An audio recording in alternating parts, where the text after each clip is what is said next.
But the reason the game was lost is not entirely because Kemba Walker was brutal again. But the headline of this game is Kemba Walker was brutal again. And this is if you're looking at, okay, wins and losses are going to come and you're not going to overreact to every time that a team that they don't play well. Well, one, you can because they've lost 8 of their last 12 now, so it's getting a little bit concerning. Two, the defense, as you mentioned, was bad. But again, the headline is and continues to be Kemba looks terrible. I mean, terrible, bordering on liability at this point. And I know everyone's inclination is to continue to give him the benefit of the doubt because he's Kemba Walker. Well, John, define terrible. Are you saying mechanically the way he's moving, or just in general? He's useless at this point. I disagree with that. He's a scorer who can't score. Or is he rusty? There's a difference, John. I know that, but look, Rust is fine 10 games in. We're talking about he's had 3 of the worst shooting performances of his career in the last 4 or 5 games. Okay. And it could be a slump and it could turn around. And if the ball starts going in the bucket, nobody's going to make an issue of it. But the ball's not going in the bucket. And as we mentioned, he's really only able to hit from range at this point, and he's off, and he's missing open looks too. So right now, he's a mess. It doesn't mean he's going to be this way forever, but he is a mess right now. And that's the worrisome thing is, and again, I think people, again, confuse you can be worried now because you just want to see him return to form. And when he does, it wasn't an overreaction to be worried. You're worried because you want to see it. You want to see a stretch of games where all of a sudden he does look better and it's not as big an issue. We're just not seeing it now. And again, is this game 10 for him coming back? 11. 11. Yeah. So it's a legit concern at this point. You want to not see this many really crap performances from him. So I don't know if Joe Sway's going to agree with this or not, but I was thinking throughout the course of this game, yes, you're right. When you miss that many shots, if you're Kemba Walker, you're throwing away that many possessions in a close game where it's going to come back to hurt you in the end. But I still look at all these other things Kemba does, and if I'm going to rip them off tonight that I was keeping track of specifically, 0 turnovers, ball control, only 6 turnovers at one point. 7 I think they finished with playing 8 defense. Yeah. Yep, nice pick and roll passes, finds teammates, gets Brown going. Positionally defense, I think he's there. I always think he's in the right place on the defensive end of the court. So over a replacement level point guard, there are a million different things he's still doing right now. He's not useless, John. That's what I'm going to hit back on there.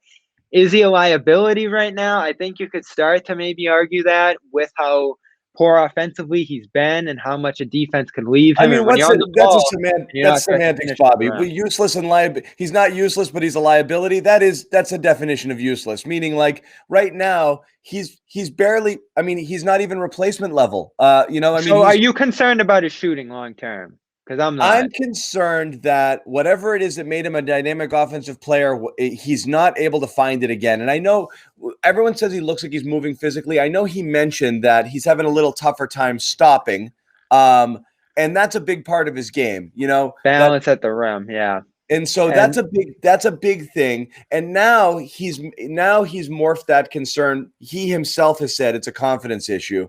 And I don't know whether it's just he's lost confidence because he's declined some and he knows it, and now he has less confidence in his ability to do the things he has, or if confidence is the issue. But I believe he's lost confidence because he's going out there and it's just not working, and he's not sure why. It's almost like a golf swing for him. Yeah, the things he relies on aren't there. Whatever you're used to doing, he can't do on a regular basis right now, and he's a mess as a result. That's what I mean. I'm with you on the finishing. I think his shot's going to come back. Now, I rattled off all those things, Joe Sway. Where are you on that? Because what game was it a couple games ago? Golden State? The Clippers one was the good one. The Golden State one was okay, and then Clippers the Kings one was a disaster. Okay. The Kings he didn't play.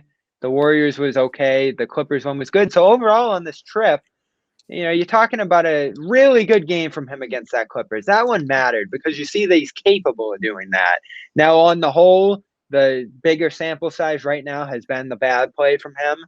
But this is what we expected. I mean, did anyone expect him to come back hammering, looking like his old all-star self? I expected the forward things. Something between this and what he's doing. Well, we've seen the between point. I expected something between this and all-star level, somewhere in the middle, not this end of the spectrum. This is very, very poor. But you didn't think 10 games that it would take around 10 games for him to get no, God, I mean, how many people take 10 games? I mean, yeah, look, you can make that argument about the entire team. They've played. Well, obviously, John, you look at the schedule. 20. I mean, the teams that he was supposed to go off on, he had a pretty good performance, or at least a couple of those. But you look at the other tougher teams, which, of course, I think is a point that we missed out on the last time we were all here, is DeAndre Ayton, Rudy Gobert. These are guys that are, obviously he's an all-star point guard caliber point guard, right? He can get to the rim. He can get there. The torque is there. That was my concern, that his knee was going to be, that was going to bother him. But it's not the case, John. It's just more mental. And I think if that's the overall problem that Kemba's dealing with here, then you're in good shape here. It's just about getting out the rust. Like I said, we can keep making that rust thing for how long? I don't know. I don't know how much longer. I mean, fine, another 10 games. At what point do you press a legit panic button? And again, I'm not panicked. I still think you should do it against the best team in the league. I still think it's possible he turns it around, but every single game he goes out and doesn't, it's impossible to not look at it and say, okay. And again, the concerning thing here, Josue, is I'd be less worried. I mean, the fact that he's moving well, or it looks like he's moving well, and he can't buy a bucket. How do you explain that? I mean, shoot or shoot. It doesn't take you 10 games to get your stroke back. It usually takes you 10 games to get your legs back or to get into game shape if you hadn't been working out. But I mean, he spent a whole offseason building up to be able to come back and play. They managed his minutes, bringing him back. Yeah, but John, Kemba Walker's never been a 46% three-point shooter or someone that can, who shot at a high clip from behind the arc. He depends on that to get to the rim. So obviously this is a concern when you don't see him converting these layups. But again, I just think the way he's coming off the dribble, the way he's crossing up people, I mean, he looks good. I think that's an encouraging sign. I think you run with that for, let's say, at least another week. All right. I mean, no West Coast road trip here. No traveling. Yeah, the schedule doesn't get much easier, but at least you're back at home and you have those reps underneath your belt now. Last season, what do you do, John? 38 from three. And really over the last 4 years, he's about a 38. I mean, what, 41, 42%? I mean, that's where he sits, when he's at his best from behind the arc. Right. He's really just south of 40. Right now he's at 30. The problem is everything else where he's shooting 35% from the field total and he can't buy a bucket anywhere close. I heard a couple different numbers. I think B-Rob was, 17 straight from two without a make, and then I think Brandy was saying 15. Yeah. So it's been a disaster with that layup. It's been a disaster in there, and that's where I'm concerned because we've seen a gradual dip over a long period of time in that range. 4 of 20. Then the good game against the Clippers. So it's 2 of 12 in this game, 4 of 20 against Phoenix. 9 of 19. He had the decent game against the Clippers where they needed that game. That was his best game. That was his best game. Yeah. 6 of 18 versus Golden State. Again, a real crappy shooting. 1 of 12, 6 of 15. I mean, he is just the last X amount of games. He is really, really, really struggling. Yeah.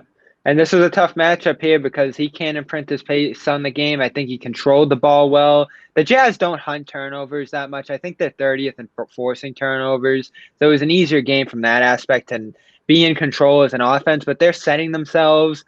They're hoping. They have the rim protection there. So, again, where have we seen him struggle the most these last 2 games? Against DeAndre Ayton, against Rudy Gobert, guys that are going to swallow, never mind him, even the best of finishers up inside. And we saw that with Tatum in this game too, struggling immensely. So this is a tough defense to command against. But the question here is, what do you want? I mean, there's people in the chat saying trade him. That's obviously not on the table. Untradeable.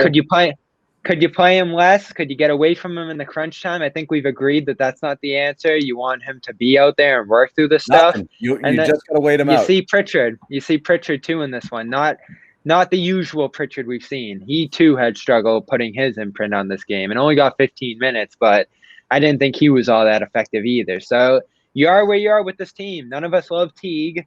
That's not a bailout option at this point. So you just roll with Kemba. and hope it gets better. And I'm not saying there's no concern here, but it's still early. If we were talking 10 games into a season and the Celtics were, 6-4 or 5-5, we wouldn't be saying freak out about the team.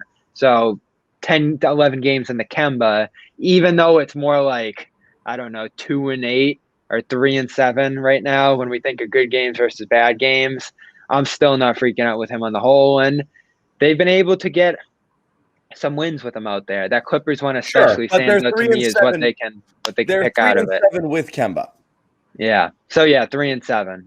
It's concerning. It's veering toward the panic meter. Yeah. Your side of the panic meter, but I'm not freaking out yet. These were tough teams. These are some of the best teams in the NBA that they've run into over the last 6. So let's see what happens when the schedule softens up. We either talk about Kemba or you talk about firing Brad Stevens. I'm just kidding. Yeah, I'll take this one. Well, you mentioned Jeff Teague. I love how Jeff got the old. You have 2 minutes to make a 3-pointer, or I'm pulling you. Yeah. And he went up and down the floor for 3 minutes, then shot, and we didn't see him for the rest of the night. That's the kind of treatment I want Jeff Teague. I want to see him in the doghouse more often. That was fan service right there. You're up against the best team in the NBA. You're playing the way you're playing. No, I don't care how many years in this league you have under your belt. Yeah, take a seat. We'll see you in Boston. Service. We'll see you in Boston, Jeff. He still had the best plus minus on the team. He did. In his 3 minutes, he's the only one in plus territory. I saw that one while I was tracking the box score, and I knew you were going to bring that up.